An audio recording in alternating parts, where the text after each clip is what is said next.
இடம்பொருள் நேயர்களுக்கு வணக்கம். ஸோ இன்னைக்கு பார்த்தீங்க அப்படின்னா இப்போ பாக்யலட்சுமி சீரியலை பொறுத்த வரைக்கும் இந்த சீரியல்லாம் இப்போ நமக்கு பாக்கியாவை பேக்குன்னு திட்டுறது தவிர வேறு வழியே இருக்க மாதிரி நமக்கு ஒன்றும் தெரியல. அதாவது ஈஸ்வரி இந்த கதையுடைய ஒன் ஆஃப் த மெயின் வில்லன்களில் ஒருத்தவங்க, வில்லி. அவங்க ஆரம்பத்தில் இருந்து அவங்க செஞ்ச காரியங்கள்லாம் ராதிகா பாக்கியாவுக்கு செஞ்ச கொடுமைகளை விட ஜாஸ்தி. ராதிகா அதிகபட்சமாக பார்த்தீங்க அப்படின்னா ஒரு தடவை இவங்களுக்கு எதிர்த்து, பாக்கியாவை எதிர்த்து அந்த எலெக்ஷனில் கோபி கட்டாயப்படுத்தினாருன்னு அந்த ஏரியா எலெக்ஷனில் கலந்துட்டாங்க. அந்த எலெக்ஷன் ஏன் நடந்துச்சு, அதுக்கப்புறம் ஒன்றுத்தையும் அவங்க பாக்கியா செஞ்ச மாதிரி தெரில. அந்த ஏரியாவுக்குலாம் தனக்கு தானே இருக்க பிரச்சனைகளை சரி பண்ணிக்கிறதுக்கு அவங்க நேரம் பத்தல. ஸோ அப்போ இதுக்கு நடுவில் பார்த்தீங்க அப்படின்னா அவர் புதுசாக வந்த ஒருத்தங்களை இவர் கட்டாயப்படுத்தி நிற்க வச்சு கடைசியில் அவங்க தோற்று போனாங்க. தோற்று போனதுக்கப்புறமா என்னாச்சு அப்படின்னு பார்த்தீங்கன்னா அந்த கோபத்தில் இவங்க வேணும்னே அவங்கள நோகடிக்கிற மாதிரி விஷயங்கள்லாம் அந்த ஆஃபீஸில் பண்ணாங்க. ஆஃபீஸ் கான்ட்ராக்டை கெடுத்து விட்டாங்க. அதுதான் மெயினாக அவங்க பண்ண விஷயம். ஆனால் ஈஸ்வரிலாம் பார்த்தீங்கன்னா கல்யாணம் பண்ணதுலேருந்து பாக்கியா அப்போ தான் காலேஜ் முடிச்சுட்டு சேர்ந்த பொண்ணு.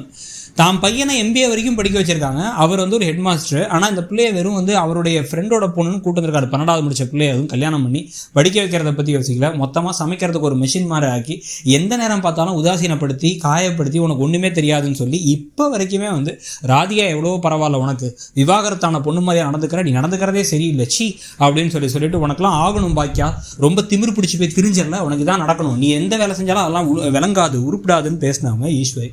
அந்த ஈஸ்வரி தன்னோட மகன் பக்கம் நின்று அந்த மகனுக்காக மகன் செஞ்ச தப்பெல்லாம் பெரிய விஷயமே ரெண்டு அவன் பாவம் கிளம்பி ஓடினாங்க புத்திர பாசத்தில். இவங்க எவ்வளோ பார்த்துக்கிட்டாலும் என்ன இருந்தாலும் கடைசியில் என் பிள்ளை தான் எனக்கு முக்கியம் அப்படின்னு சொல்லிட்டு இனத்தோட சேர்ற மாதிரி போய் சேர்ந்தாங்க. போய் சேர்ந்ததுக்கப்புறமா என்னாச்சு, அவர் இவங்க மேலே அபாண்டமாக ஒரு பழியை தூக்கி போட்டு வெளில துரத்தி விட்டாச்சு. வெளில துரத்தி விட்டதுக்கப்புறமா இப்போ கொலைப்பழி வேறு, கொலைப்பழி நீ தான் குழந்தைய கலைக்கிறதுக்கே காரணம் அப்படின்ட்டு. அப்போ அவரே நம்புறார்.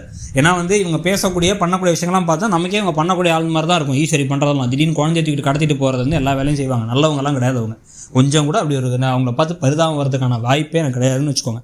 ஸோ இப்போ இந்த சமயத்தில் அவங்க வருத்தப்படுறாங்களாம், அழறாங்களாம், என் மேலே பழி சுமத்திட்டான், என்ன போய் கொலகாரின்ட்டான், நானாக அந்த பிள்ளையை கொள்ளுவேன், நான் போய் அப்படி நினப்பனா அப்படின்னா உடனே இப்போ பாக்கியா என்ன பண்ணுறாங்க, உடனே இப்போ கோபியை கூப்பிட்டு எப்படிங்கிறீங்க அப்படி நினைக்கலாம், நான் பாதியில் வந்தவன், எனக்கே அத்தையை பற்றி தெரியுது, நீங்கள் போய் அத்தையை சந்தேகப்பட்டிருக்கலாமா, வாங்க அத்தை கூட பேசுங்க அப்படிங்கிறாங்க. ஏன் ஒன்றும் புரியல எனக்கு. இப்போ திருப்பி 1 hour எங்கள் அம்மா கூட தான் இருக்குன்னு கிளம்பி வீட்டுக்கு பைய தூக்கிட்டு வந்துடுவார். இப்போ மனைவியை கூப்பிட்டுட்டு அது பரவாயில்லையா, தேவையா, இதெல்லாம் தேவையா, நான் திருப்பி வரேன், எங்கள் அம்மா கூட தான் நான் இருப்பேன், இனிமேல் இந்த வீட்டில் தான் இருப்பேன், தெரியாமல் நான் பண்ணிட்டேன், நான் மன்னிச்சிருங்கம்மா அப்படின்னு பைய தூக்கிட்டு நிற்பார். இதுக்கு யார் காரணம்னு பார்த்தா தான் தலையில் மண்ணள்ளி போட்டுக்கிற பாக்கியா.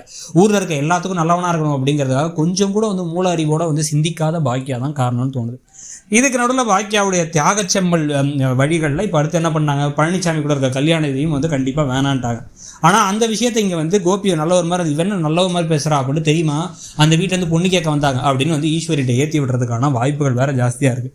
ஸோ இதெல்லாம் பற்றி நீங்கள் என்ன நினைக்கிறீங்க, இந்த கதை எப்படி போகுதுன்னு நினைக்கிறீங்கிறத சொல்லுங்கள். இடம்பொருள் நேயர்களுக்கு வணக்கம். ஸோ இன்னைக்கு பார்த்தீங்க அப்படின்னா இப்போ பாக்யலட்சுமி சீரியலை பொறுத்த வரைக்கும்